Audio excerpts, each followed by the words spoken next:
बालमित्रांनो नमस्कार. बालजगत या तुमच्या आवडत्या कार्यक्रमात मी रेडिओ सखी कश्मीरा सावंत तुम्हा सर्वांचं मनपूर्वक स्वागत करते.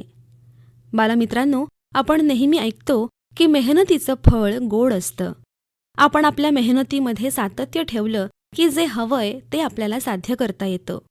याचंच उत्तम उदाहरण आजच्या या कार्यक्रमातली बालमैत्रीण निधी शरद भिडे. एक आंतरराष्ट्रीय स्तरावर यश संपादन करणारी रत्नागिरीमधली जलतरणपटू म्हणून निधी सर्वांना परिचित आहे. आज तिच्यासोबत तिचे वडील शरद भिडे आणि तिची प्रशिक्षक आणि सगळ्यात जवळची ताई तनया मिलके हे सुद्धा स्टुडिओमध्ये उपस्थित आहेत. निधी ही सध्या 9वी शिकतीये आणि आजपर्यंत जिल्हास्तरीय, राज्यस्तरीय, राष्ट्रीय स्तरावर आणि अगदी आंतरराष्ट्रीय स्तरापर्यंत तिने मजल मारलेली आहे. आजच्या या कार्यक्रमात जाणून घेऊया निधीच्या यशामागचा तिचा प्रवास. हॅलो निधी. हॅलो. सगळ्यात आधी तुझं खूप खूप अभिनंदन. थँक्यू. इतक्या कमी वयात आंतरराष्ट्रीय स्तरावर जाऊन देशाचं प्रतिनिधित्व करणं ही खरंच एक खूप मोठी गोष्ट आहे आणि ती तू साध्य केली आहेस त्याबद्दल तुझं मनापासून कौतुक. थँक्यू. मला सांग, तुला स्विमिंगची आवड कशी निर्माण झाली? मी लहान असताना माझ्या आईवडिलांनी मला स्विमिंगसाठी शंकरराव मिलके यांच्याकडे पाठवलेलं. त्यांनी मला आधी थोडी पाण्याची भीती वाटायची, पण त्यानंतर त्यांनी मला खेळायला त्या पाण्यात शिकवलं, कसं पोहायचं हे शिकवलं. हळूहळू मग मी शिकले पोहायला. मग त्यानंतर मला महेश मिलके यांच्याकडे माझ्या आईवडिलांनी स्विमिंगसाठी पाठवलं. त्यांनी पण तसंच केलं की मला सांगितलं कसं पोहायचं. त्यानंतर मी ॲडव्हान्सची ट्रेनिंग झाली, माझी पाण्याची भीती कमी झाली. तुला आठवतंय तू पहिल्यांदा कधी पोहली होतीस आणि पहिल्यांदा पाण्यात कधी उतरली होतीस? मी 3.5 वर्षाची असताना मला माझ्या आईवडिलांनी स्विमिंगसाठी टाकले. तेव्हा माझी स्विमिंगची सुरुवात झालेली. मला एवढं काय स्विमिंग यायचं नाही, पण हळूहळू जसं जसं मला भीती कमी होत गेली तसं माझं स्विमिंग चांगलं सुरुवात झाली व्हायला. तुझ्यासोबत तुझी प्रशिक्षक ताईसुद्धा इथे उपस्थित आहे. आपण तिला विचारूया की निधीचा पहिला पाण्यात उतरतानाचा अनुभव तुम्हाला आठवतोय का? निधीचा पाण्याचा पहिला दिवस म्हणजे आमच्या समर बॅचेस चालायच्या पहिल्यांदा भगवती बंदरला, आणि आम्ही तिथे आजोबांना मदत करायला म्हणून जायचो. मदतीला जायचो आणि एक दिवस असं झालं की निधी उतरायला तयार नव्हती पाण्यामध्ये, घाबरून की मी उतरणारच नाही. तेव्हा माझे बाबा म्हणजे महेश मिलके सर, त्यांनी उतरत नाही म्हणून तिला एक डोक्यात हलका फटका दिला होता की तुला उतरावंच लागेल, तू आज मागे आलीस तर आयुष्यात कधी पाण्याला पाय लावणार नाहीस. आणि त्या फटक्यामुळे ती घाबरून का होईना तिने पाण्यात उडी घेतली होती. तिथून तिची प्रॅक्टिस सुरू झाली आणि नकळत 2-3 पालकांचं लक्ष गेलं की वरती बसून निधीची आई रडते. निधीची आई रडते म्हटल्यावर सगळ्यांचं लक्ष गेलं की निधीची आई का रडते. तेव्हा नाही, सरांनी माझ्या मुलीला फटका ओढला म्हणून त्यांना रडू आलं होतं.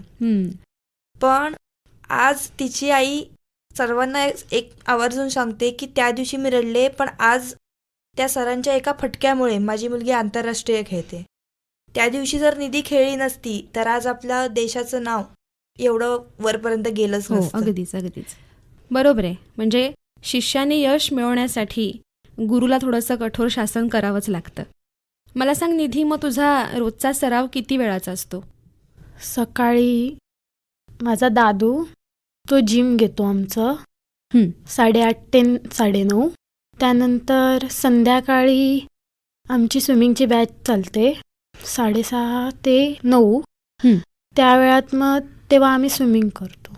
अच्छा, मग या सगळ्यामध्ये शाळेचा अभ्यास करायला आवडतो का? होय, आवडतो. शाळेच्या अभ्यासक्रमातला सगळ्यात आवडता विषय कोणता आहे? मराठी आवडतो मला. बरं, का बरं? कारण छान छान कविता असतात, धडे असतात, शब्द समजतात आपल्याला नवीन नवीन. बरोबर. म्हणून आता आपण तुझ्या स्पर्धांमध्ये आत्तापर्यंत भाग घेतलेला आहेस आणि त्या स्पर्धांमध्ये बक्षिसं मिळवली आहेस, त्याबद्दल तुझ्या पालकांकडून जाणून घेऊया. नमस्कार, मी शरद भिडे. भरपूर बक्षिसं मिळवली आहेत. ते श्रेय सगळं त्यांचे प्रशिक्षक महेश मिलके सर आणि फॅमिली यांनी आपल्या मुलीसारखं तिच्यावर प्रेम केलंय. माझ्या मनात भीती यायची, आपली मुलगी आहे. मी आता काय वेळेला नगरपालिकेत असल्यामुळे जाता येत नाही, पण ते आपली मुलगी प्रमाणात तिचं करतात. तनय आपल्या बहिणीप्रमाणेच करते आणि आज ती 5 किंवा 6 नॅशनल खेळली आहे, 1 इंटरनॅशनल खेळली आहे आणि जिल्हा आणि स्टेट अशा भरपूर स्पर्धा खेळली आहे. आणि हा मिल्के फॅमिली आणि भिडे फॅमिली एकच असल्यासारखं वाटतं. एवढं तिच्यावर प्रेम करतात. एक दिवस ती नाही आली तर ती 10 वेळा आठवण करेल आली का नाही म्हणून. आणि तिला जर ताप आला असेल तर सरांना सांगायला लागतं, काय तनयाला सांगायला लागतं, आज उतरवू नको, ताप आहे 1 किंवा 1.5. अशी तिला इतकी स्विमिंगची आवड झाली की आता ती थांबत पण नाही घरी. आम्ही जर फिरायला, आज 3 वर्षानंतर आम्ही आत्ता फिरायला गेलो तर ती सांगते तुम्ही जा, मी ते सरांकडे थांबते. अशी जी वाटचाल चालू आहे. अच्छा. मग आतापर्यंत तिने जी जिल्हास्तरीय किंवा राज्यस्तरीय अगदी राष्ट्रीय आंतरराष्ट्रीय स्तरापर्यंतची बक्षिसं मिळवली आहेत, त्याबद्दल काय सांगाल? स्पर्धांचं म्हणजे निधी जेव्हा आमच्याकडे जॉईन झाली त्यावेळेला तिच्यापेक्षा वयाने मोठी असलेली काही मुलं त्यावेळेला आमची राज्य राष्ट्रीय स्पर्धा खेळत होती. तर डेरवण येथे जे युथ गेम्स होतात हं, तिथे आमची स्विमिंगची टीम गेलेली हं, आणि तिथे निधी बाबांना घेऊन आली होती की मला स्पर्धा बघायची आहे. हं, आणि त्यावेळेला आपल्या ग्रुपमधल्या खूप साऱ्या मुलांना मेडल्स भेटले होते. हिने पूर्ण दिवस स्पर्धा बघितली आणि जाताना सरांनी तिला विचारलं, निधी तू आज दिवसभर इथे होतीस, तुला काय वाटलं तिथे बघून, स्पर्धा खेळताना बघून? तर तिचं तिथून वाक्य होतं, म्हणजे तेव्हा जस्ट ती आमच्याकडे 1 महिनाभरच झाली होती जॉईन झालेली, एकदम नवीन नवीन होती.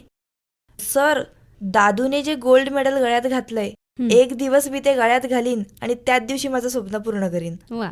आणि हे वाक्य तिने अवघ्या 6 महिन्यात पूर्ण करून दाखवलं. हं, पुढच्या 6 महिन्यामध्ये पहिली जी ती स्पर्धा खेळली त्या पहिल्या स्पर्धेतच तिने सुवर्णपदक घेतलं. अच्छा. आणि पहिली धाव तिने सरांकडे घेतली की सर, मी तुम्हाला जे बोलले होते ते मी पूर्ण करून दाखवलं. हं, एक जवळपास 3 वर्षापूर्वी पुण्याच्या डेक्कन येथे राज्यस्तरीय स्पर्धा चालू होती. हं, तिथे सिलेक्शन ट्रायल चालू होते नॅशनल्ससाठी. हं, आणि निधी अंडर-12 या गटामध्ये खेळत होती. तिचे पहिल्या 2 इव्हेंटला थोडक्यासाठी नंबर चुकला, हं, 3रा किंवा 4था असा नंबर आला. आणि सरांना माहिती होतं की निधी काय कॅपेबल आहे, ती काय करू शकते. ती थोडी नर्वसनेसमुळे थोडी हळू येत होती किंवा असं काही प्रॉब्लेममुळे येत होती. हं, सरांनी तिला ओरडले, म्हणजे सगळ्यांच्या समोरच ओरडले की तू काय करू शकत नाहीस, का करू शकत नाहीस.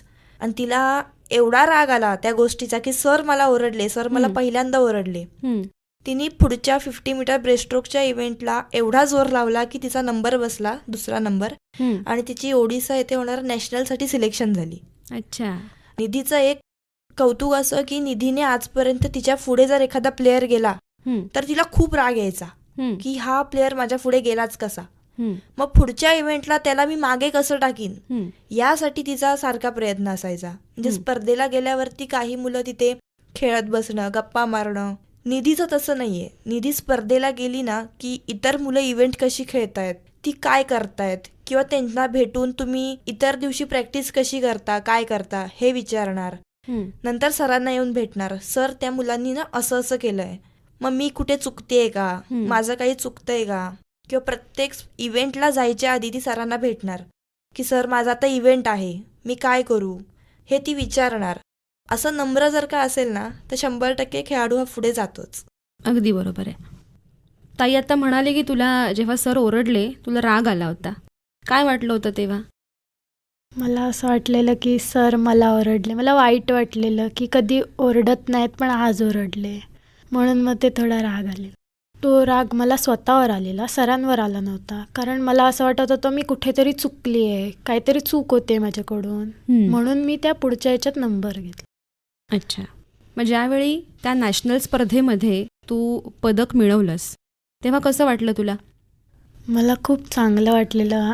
सगळेच खूप खुश होते. दीदीन मला उचलून वगैरे घेतलेलं आणि मला बरं वाटत होतं की मी केलं असं. करून दाखवलं. करून दाखवलं असं. हं. खूप चांगलं वाटत होतं. सर पण खूप खुश होते. आंतरराष्ट्रीय स्पर्धांमध्ये जायचं म्हणजे आपल्या देशाचं प्रतिनिधित्व करायचं, ही एक मोठी जबाबदारी असते. तर जेव्हा तू चायनामध्ये आंतरराष्ट्रीय स्पर्धा खेळण्यासाठी गेली होतीस, तो अनुभव कसा होता? खूप चांगलं वाटत होतं आपल्या देशाचं नाव पुढे नेण्यासाठी. हं. जेव्हा मी फ्लाईटमध्ये होते, भरपूर वेळा तशी फिरली आहे, पण ती एक वेगळा आनंद होता की मी इंडियाचं पाठीवर नाव लावून पुढे जाते. हं, त्यासाठी मला वेगळा एक असं आनंद वाटत होता. आणि भरपूर तिथे जी लोकं होती त्यांनी आमच्याबरोबर सेल्फी वगैरे पण घेतली, हं. त्यामुळे खूप चांगलं वाटत होतं. निधी याआधी फ्लाईटमधून खूप वेळा फिरले, म्हणजे फिरायला जाताना असेल किंवा नॅशनलला ओडिसाला सुद्धा ती फ्लाईटने गेलेली. बट आता आम्ही दोघी एकत्रच गेलो होतो चायनाला. आम्ही ज्यावेळेला चायनाला जात होतो तेव्हा आम्ही मुंबईतून जेव्हा फ्लाईट घेतली तेव्हा एअरपोर्टवरती आम्हाला कंपल्सरी इंडियाची जर्सी घालून फिरायला लागत होतं. तर त्या जर्सीमध्ये बघून खूप लोकांनी आम्हाला येऊन सेल्फीज घ्यायच्या आहेत, तुमचे ऑटोग्राफ द्या. तेवढ्या आमच्या पूर्ण टीममध्ये निधी आणि अजून एक मुलगी, अशा दोघीच लहान होत्या, बाकी सर्वजण मोठे होते. की एवढ्या लहान वयात ही आंतरराष्ट्रीयला जाते म्हणून निधीचे फोटोज घेतले, सेल्फीज घेतल्या. खूप लोकांनी असं सांगितलं सुद्धा की तुला आम्हाला ऑलिम्पिकमध्ये बघायला पण खूप आवडेल. वा. तेव्हापासून निधीच्या मनामध्ये एक होतं की नाही, मला पुढे अजून खूप काही करायचंय, हा माझा प्रवास आहे, ते थांबणार नाहीये, ही माझ्या प्रवासाची सुरुवात आहे, हे तिच्या मनात होतं. चायनाला म्हणजे आमच्यासोबत कोणासोबतही पॅरेंट्स नव्हते, आम्हीच एकमेकांसाठी पॅरेंट्स म्हणून तिथे वागत होतो. निधीने एकदाही तिथे आपल्यासोबत पॅरेंट्स कोणी नाहीयेत म्हणून खचून गेली नाही ती एकदाही. तिला माहिती होतं की आपल्या पाठीशी सर्वजण उभे आहेत. तिने स्पर्धासुद्धा इतक्या उत्कृष्टरित्या खेळल्या की तिचा वर्ल्ड लेवलला 12वा क्रमांक आला.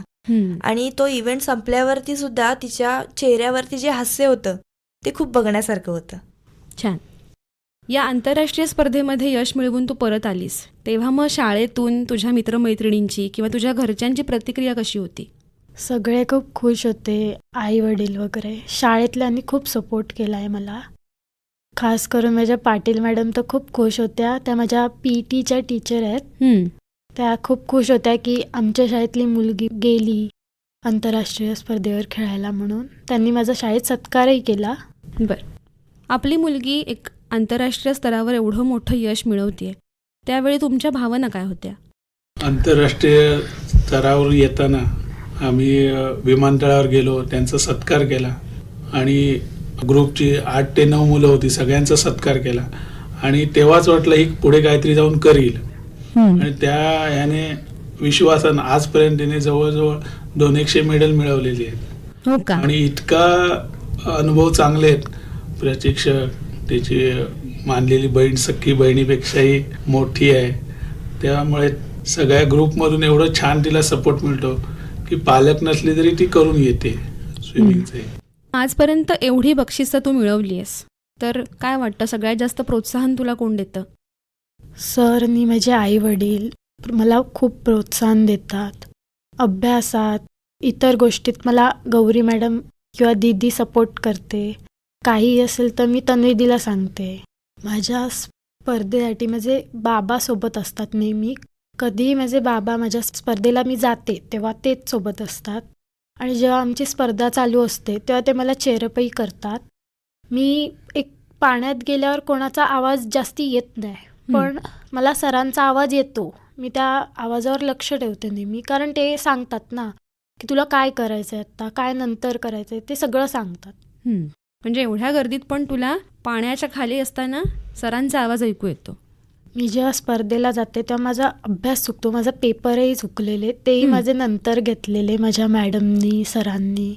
आणि आमच्या शाळेतले सगळेच शिक्षक मला खूप सपोर्ट करतात. सावंत सरनी पाटील मॅडम थोड्या जास्ती सपोर्ट करतात, कारण ते PTचे शिक्षक आहेत आमचे. आणि आमचे प्रिन्सिपल पण खूप छान आहेत. अच्छा. तुझा जो स्विमिंगच्या सरावाचा वेळ आहे तो आणि तुझ्या शाळेचा अभ्यास, या दोन्हीचा समतोल कसा राखतेस? मी सकाळी 7 वाजता उठते आणि त्यानंतर आमचं 8-8:30चं जिम असतं, त्यासाठी मी जाते. मग त्यानंतर 8:30 ते 9:30 जिम होतं. लगेचच तिथेच 9:30 ते 11 क्लास असतो अभ्यासाचा? हां, अभ्यासाचा क्लास झाल्यानंतर मी 11 वाजेपर्यंत घरी येते, 11:30पर्यंत. मग 12:30ची माझी शाळा असते. शाळा आमची 5:30ला संपते. 6:30पर्यंत मी घरी वगैरे येते. त्यानंतर मी स्विमिंगसाठी जाते 6:30 नंतर वगैरे. आणि मग 9 म्हणजे 9ला आमची बॅच संपते, त्यामुळे 10 वगैरे वाजतात. आणि मग घरी आल्यावर थोडा वेळ अभ्यास करते. आता तुला 8वीच्या वर्गामध्ये किती मार्क मिळालेत? 87% मिळाले मला. वा. मग परीक्षेच्या वेळी अभ्यास करणं महत्त्वाचं असतं, मग त्यावेळी तुझं स्विमिंगचं रुटीन कसं असतं? स्विमिंग माझं नेहमीसारखंच चालू असतं आणि अभ्यासही मी तेवढाच वेळ देऊन करते. निधीचं कसं आहे, तिला पेपर असेल किंवा शाळेमध्ये कुठलीही ॲक्टिव्हिटी असेल, म्हणून ती असं कधी सांगत नाही की सर मी आज सुट्टी घेते, उद्या मला प्रोजेक्ट सबमिट करायचा आहे किंवा उद्या माझा पेपर आहे. असं निधीचं वाक्य कधीही नसतं.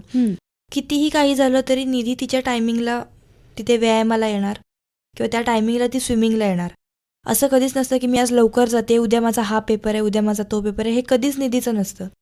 तिचं एक वेळ असं असतं की मला तिथे परीक्षेत 2 मार्क कमी पडले तरी चालतील, पण त्या एका दिवसाच्या सुट्टीमुळे माझं टायमिंग वाढलं नाही पाहिजे, हे तिचं खूप असतं.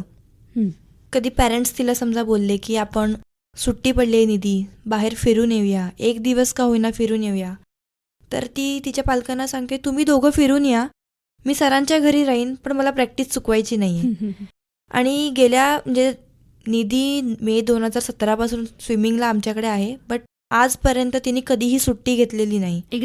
एकदाही नाही. म्हणजे 1 वर्षभरापूर्वी असं झालं होतं की शाळेमध्ये ती पडली होती आणि तिचा उजव्या हाताला फ्रॅक्चर झालं होतं. 3 महिने डॉक्टरनी सांगितलेलं पाण्यात उतरायचं नाही. तर तिला पालक म्हणाले की आता तू पाण्यात नाही उतरणार आहेस ना, मग आपण कशाला जायचं आहे टँकवर. तर ती म्हणाली की बाबा मी पाण्यात स्वतः उतरू शकत नाही, पण त्या 3 महिन्यामध्ये सरांनी सांगितलेल्या टेक्निक्स आहेत त्या मला मिस नाही करायच्यात. म्हणून त्या 3 महिन्यामध्ये ती रेग्युलर पूलवर येऊन बसायची. सर काय सांगतायत, काय शिकवतायत हे ती ऐकायची. हात फ्रॅक्चर असतानाही तिने सुट्टी घेतली नव्हती. त्या 3 महिन्यात सुद्धा तिने येऊन तिथे बसायची आणि ऐकायची. अच्छा, खरंच ही शिकण्यासारखी गोष्ट आहे तुझ्याकडून. मला सांग, तुझा आवडता जलतरणपटू कोण आहे? माझ्यासाठी माझा आवडता जलतरणपटू म्हणजे माझे दीदी आणि दादा, बाकी कोण नाही. तन्या मिल्के आणि करण दादू. का आवडतात ते तुला? कारण मी लहानपणीपासून त्यांच्याकडेच बघून शिकले. ते कसे स्ट्रोक मारतात हे त्यांनी मला शिकवलं आहे. आंतरराष्ट्रीय स्तरावर तुझं खेळून झालेलं आहे, तरीही तू भविष्यात स्वतःला कुठे बघतेस? मला ऑलिम्पिकसाठी खेळायची खूप इच्छा आहे, पण त्याआधी मला एक आदर्श खेळाडू बनून दाखवण्याची खूप इच्छा आहे. तशी स्कूल गेममधून मला नॅशनलला जायचं आहे आणि तिथे मेडल घ्यायचं आहे. अच्छा, शाळेसाठी सुद्धा मेडल आणायचं आहे? हां. वा. मला आत्ता स्कूल गेममध्ये 3rd प्लेस आहे, पण मला 1-2 क्रमांकात बसून मला नॅशनलसाठी जायचं आहे आणि तिथे मेडल घ्यायचं आहे. अच्छा, आता जी लहान मुलं हा कार्यक्रम ऐकतायत त्यांच्यापैकी बऱ्याच जणांना स्विमिंग शिकण्याची आवड असणार आहे, पण पाण्याची कदाचित भीती वाटत असेल, तर अशा मुलांना तू काय सांगशील? किनाऱ्यावर बसून आपल्याला कधी शिकता येत नाही, त्यासाठी पाण्यात जावंच लागतं. बरोबर. आपण शिकायला आल्यानंतर आपल्याला थोडी भीती वाटतेच. एवढा पाणी असतं, आपण डुबलो तर काय होईल असं आपल्याला नेहमी वाटतं, पण ज्यांना शिकायचं आहे त्यांनी आवर्जून शिकावं. पाण्याची भीती वाटण्याची तशी काही गरज नाही आहे. एक पालक म्हणून निधीचं हे यश बघत असताना तुमच्या काय भावना आहेत? निधीचं यश बघताना मनात खूप दाटून येते, कारण एवढ्या लहान वयात करणं सोपं नाही आहे. नक्कीच. नोकरी आणि सगळं बघून तर मिल्के फॅमिलींचं एवढं सपोर्ट आहे की आपल्या आई व वडिलांपेक्षा ते जपतात, मुलीला जपतात. त्यामुळे आपलं एक नातं असं निर्माण झालंय की मुलगी असल्यामुळे मनात भीती असते, पण त्यांच्याकडे गेली आपल्या मुलाप्रमाणे करतात.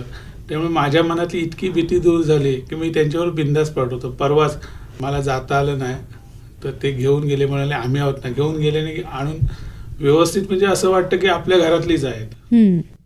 एक प्रशिक्षक म्हणून तुमच्या निधीकडून काय अपेक्षा आहेत?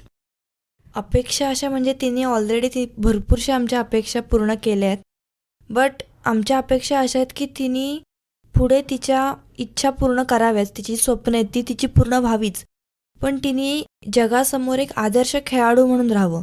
आपण खूप ठिकाणी आता बातमीमध्ये वगैरे असं बघतो की खेळाडू नंबर घेण्यासाठी सप्लिमेंट्स घेतात किंवा मेडिसिन्सचा यूज केला जातो, जो इनलिगल आहे स्पोर्ट्समध्ये. निधी आता इतके वर्ष स्पर्धा खेळते, बट तिने आजपर्यंत कुठल्याही प्रकारची पावडर खाल्लेली नाही, कुठच्याही प्रकारचे मेडिसिन्स किंवा सप्लिमेंट्स घेतलेली नाही. निधीने सरांनी सांगितलेल्या नैसर्गिक आहारावरती आतापर्यंत तिचं जे यश आहे ते संपादन केलेलं आहे. रेग्युलर जे काही असेल खाणं पिणं ती सरांना नेहमी विचारणार, सर मी ह्या आठवड्यात काय खाऊ, सर मी पुढच्या आठवड्यात काय खाऊ, मग स्पर्धा आल्यावरती मी काय खाल्लं पाहिजे, हे ती सरांच्या सांगण्यानुसारच खाते. त्यामुळे निधीकडे म्हणजे आजही आमच्याकडे नवीन कोण मुलं आलीत ना तर त्यांचं एक म्हणजे पालकांचं असतं की ही बघा कशी करते, पण तिने त्या पाठी घेतलेले जे प्रयत्न आहेत ते बऱ्याचदा दिसून येत नाहीत. तिने त्या पाठीमागे जे कष्ट घेतलेत ते दिसून येत नाहीत. बट निधी एक आयडॉल म्हणून आता बघायला हरकत नाही, कारण की तिने खूप कमी वयामध्ये तिच्या वयाच्या मुलांसमोर एक खूप चांगली प्रेरणा ठेवली की आजकालच्या म्हणजे मुलांना मोबाईल ह्या गोष्टीचं खूप वेळ लागलाय. पण निधीचं असं आहे ना की तिला जेव्हा वेळ भेटेल तेव्हा ती म्हणजे जिमचे रबर घेणार, घरामध्ये कुठेतरी अडकवणार, स्विमिंगचे स्ट्रोक करणं, किंवा आज मला करुण दादूने हा नवीन व्यायाम दाखवलाय, मग ती दिवसभर घरात तो व्यायाम करणार. हे तिचं खूप चालू असतं. निधी, तू, तुझे बाबा आणि तुझी तनयाताई, तुम्ही सगळे आज इथे आलात आणि तुझ्या यशामागचा हा प्रवास आम्हाला ऐकता आला. खरंच हा प्रवास जे श्रोते ऐकत आहेत त्यांच्यासाठी आणि सगळ्या लहान मुलांसाठी प्रेरणादायी असणार आहे. तर तुम्हा तिघांचेही खूप खूप आभार. धन्यवाद. धन्यवाद. आज मला इथे आकाशवाणीने बोलण्याची संधी दिली त्याबद्दल मी त्यांचे खूप आभार मानते. थँक्यू. बालमित्रांनो, यश मिळवण्यासाठी निधीने केलेले कष्ट आणि तिची जी चिकाटी आहे ती खरंच शिकण्यासारखी आहे. ती तिच्या सरावामध्ये कधीही खंड पडू देत नाही आणि तिच्या सरावामधलं सातत्य हेच तिच्या यशामागचं गमक आहे. तुम्हालाही जर स्विमिंगची आवड असेल तर नक्कीच त्याचं योग्य ते प्रशिक्षण घ्या आणि मनातली असलेली पाण्याची भीती दूर करून स्विमिंगचा आनंद घ्या. आज इथेच थांबते. पुन्हा भेटूया पुढच्या कार्यक्रमात. तोपर्यंत बाय बाय.